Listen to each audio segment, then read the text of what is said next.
Falando de eleição, e vou fazer uma propaganda do 360 hoje, porque a gente está muito chique. Olha, além do nosso time fixo de analistas, Matheus Teixeira, Pedro Venceslau, a gente está contando hoje com a Isabel Mega e agora a gente vai ter, olha só, a presença ilustre, luxuosa do nosso analista Caio Junqueira. Obrigada, Caio. A gente adora quando você vem aqui no 360 dar essa colher de chá pra gente.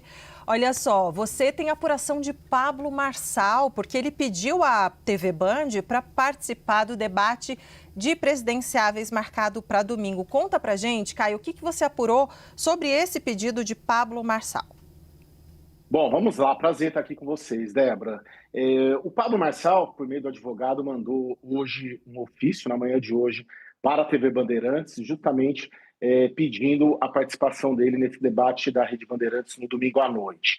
Qual que é a situação dele? Ele coloca ali, nesse ofício, que conseguiu registrar a candidatura, o que é verdade, a candidatura está registrada, e também que já começou a campanha autorizada pelo TSE. A gente sabe, a gente vem acompanhando isso nos últimos dias, desde sábado esse movimento surpreendeu. Por quê? Porque até então nos falava dessa possibilidade. O Pablo Marçal enfrenta muitos problemas na justiça eleitoral, basicamente 3. Ele tem uma condenação aqui por abuso de poder econômico em relação às eleições municipais de 2024, que já subiu para o Tribunal Superior Eleitoral. Ele tem um outro processo aqui ainda em São Paulo, no Tribunal Regional Eleitoral, que começou a ser julgado ontem e foi adiado, e ele só conseguiu registrar a sua filiação a partir de uma liminar da primeira instância. Um juiz de Santana do Parnaíba aqui obteve a liminar disse que ele podia se registrar, que ele estava no PRTB, e aí que ele conseguiu registrar a sua candidatura. Então, é uma candidatura juridicamente ainda muito frágil. Em Brasília, no TSE, o que a gente tem conversado, a aposta é de que é praticamente impossível ele conseguir confirmar essa candidatura no TSE, mas tem um período até isso acontecer. E é neste período que o Pablo Marçal aposta justamente para se viabilizar. Trocou toda a equipe jurídica, trocou a equipe de comunicação, ele afastou o assessor que foi responsável pelo laudo falso em 2024.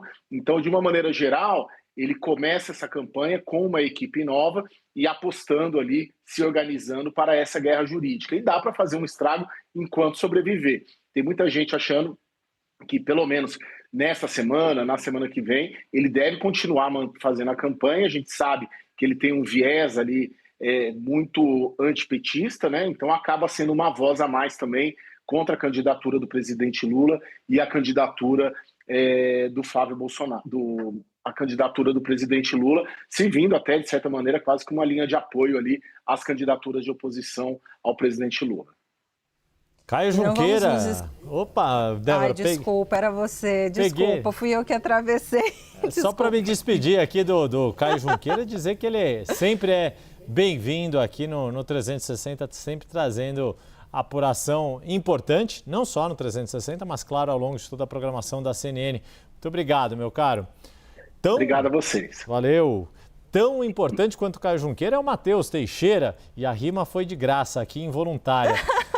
Matheus, você nos traz apuração sobre a tentativa de candidatura de Pablo Marçal também, e a tendência do Tribunal Superior Eleitoral, qual é? Cassar ou aprovar o registro? Quem dera, Yuri, não tão importante, mas sim, vamos seguir no assunto, porque Pablo Marçal se coloca como candidato aí na reta final. A gente sabe que ele é sempre um nome que faz muito barulho na internet, mas no Tribunal Superior Eleitoral, pelo que consegui apurar ali em alguns gabinetes com alguns ministros, é que a tendência é que ele seja barrado, ou seja, que o registro dele de candidatura seja indeferido e que ele não possa ser candidato. Mas como bem colocou o Caio agora há pouco, a lei eleitoral determina que, após a apresentação do registro, ele é candidato, ele só deixa de ser candidato depois do indeferimento e, portanto, nesse prazo, ele deve continuar em campanha e pode pedir voto. É só a gente lembrar, por exemplo, do presidente Lula em 2018, quando ele estava preso, registrou o pedido de candidatura e foi candidato por quase um mês e depois, indeferido, o PT substituiu por Fernando Haddad e agora deve acontecer o mesmo com Pablo Marçal. Qual que é a avaliação dentro do TSE? Primeiro, ele está inelegível por uma decisão do TRE, Tribunal Regional Eleitoral de São Paulo, porque na campanha de 2024 ele fez um concurso ali de recortes na internet, uma série de medidas nas redes sociais que foi considerado pelo TRE como uso indevido dos meios de comunicação, o que o tornou inelegível até 2032. Portanto, ele está inelegível. E, além disso, tem o imbróglio também acerca da filiação dele. Ele foi candidato pelo PRTB em 2024, neste ano ele migrou para a União Brasil e retornou para o PRTB, conseguiu uma liminar na Justiça de São Paulo, formalizando a sua filiação ao PRTB de maneira retroativa, ou seja, os candidatos são obrigados a estarem filiados aos seus partidos que vão concorrer nas eleições até 6 meses antes da data da eleição. Esse prazo era 4 de abril, segundo Pablo Marçal apresentou à Justiça de São Paulo. No dia 4 de abril ele tentou fazer a filiação, mas o sistema ali que deu um erro e por isso ele não estava filiado. A Justiça de São Paulo entendeu que sim, que houve esse erro e, portanto, formalizou uma filiação retroativa. Mas, como eu disse, são duas questões. A questão dele estar inelegível por decisão do TRE, teria que ser revertida essa decisão para ele voltar a ficar elegível, e também tem um imbróglio acerca da filiação. São 2 pontos que o TSE deve analisar e a tendência é que sim, que ele seja barrado e não possa participar das eleições. Deve participar nesse período até ter o registro indeferido, mas não deve conseguir chegar até a urna eletrônica. Débora e Yuri. Obrigada, Pedro Teixeira. Pedro Teixeira já foi. Pedro Teixeira está em outro lugar, nosso querido colega que agora está na TV Band. Nosso Pedro Teixeira. Matheus Teixeira, meu amigo, obrigada por enquanto. Deixa eu chamar o Pedro Venceslau para a gente falar também sobre esse assunto. Pedro Venceslau, olha só. Matheus Teixeira trouxe que é muito improvável que ele consiga chegar às urnas. E a gente sabe que Pablo Marçal, goste-se ou não, ele é um cara muito inteligente. Ele sabe, ele tem plena noção da dificuldade, de quase a impossibilidade de reverter esse quadro. Por que ele está lançando essa campanha? Qual que é o objetivo dele de levar essa candidatura adiante, mesmo sabendo que muito provavelmente não vai disputar essa eleição? Viver cada momento desse momento, basicamente. Eu falei com ele hoje, tentei insistir nessa questão, se ele acredita mesmo que vai reverter e tal. Ele falou essa história dos debates. Ele, inclusive, já tinha dito numa entrevista ao Brasil Paralelo que ele pretende ir nos debates e que dessa vez não vai criar problemas. Prometeu. Está tentando, como contou o Caio aqui, revelou, ir no debate da Band, mandou ofício e tudo. Mas o PRTB não tem nenhum parlamentar, então não há uma obrigação regimental de que ele participe dos debates.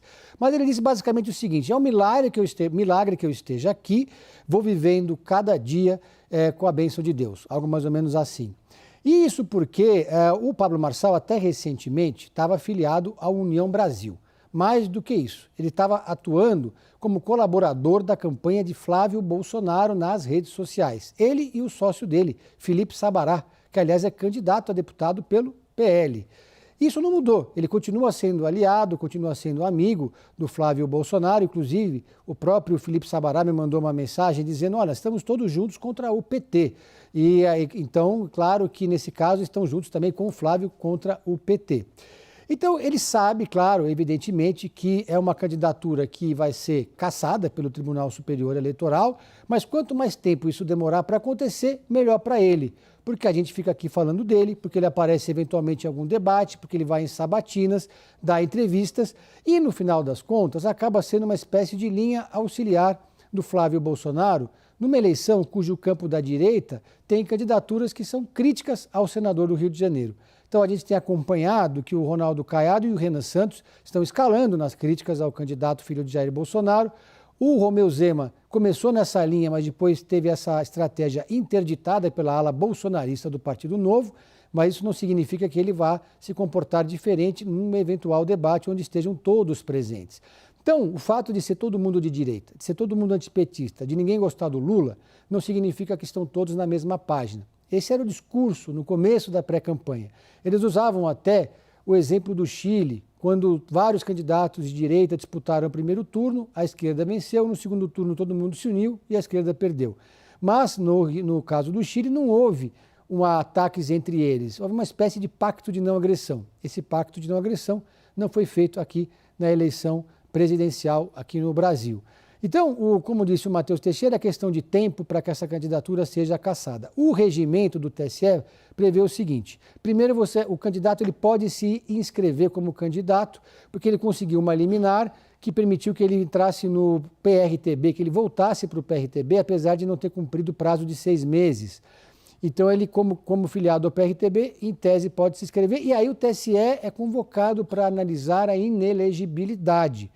E não tem prazo para o TSE fazer essa análise. E como não tem prazo, ele vai seguindo fazendo a campanha dele, ocupando todos os espaços que ele conseguir ocupar. O TSE sabe disso. Eu conversei até com um ex-ministro do TSE que disse, olha, o TSE está vendo o que está acontecendo, então é mais provável que eles sejam mais ágeis, mais céleres na análise desse registro de candidatura para dar um ponto final em algo que todo mundo sabe que não vai acontecer. Só para concluir, lembrando que em 2018 o presidente Lula usou a mesmíssima estratégia. Estava preso, não seria candidato, mas fez a inscrição da chapa no TSE. O TSE teve que analisar a inelegibilidade, enquanto isso a campanha do Lula continuava lá com Lula livre, Lula presidente, fazendo propaganda no rádio e televisão. Assim que o TSE tomou essa providência, então o Haddad assume a candidatura com Manuela Dávila como vice.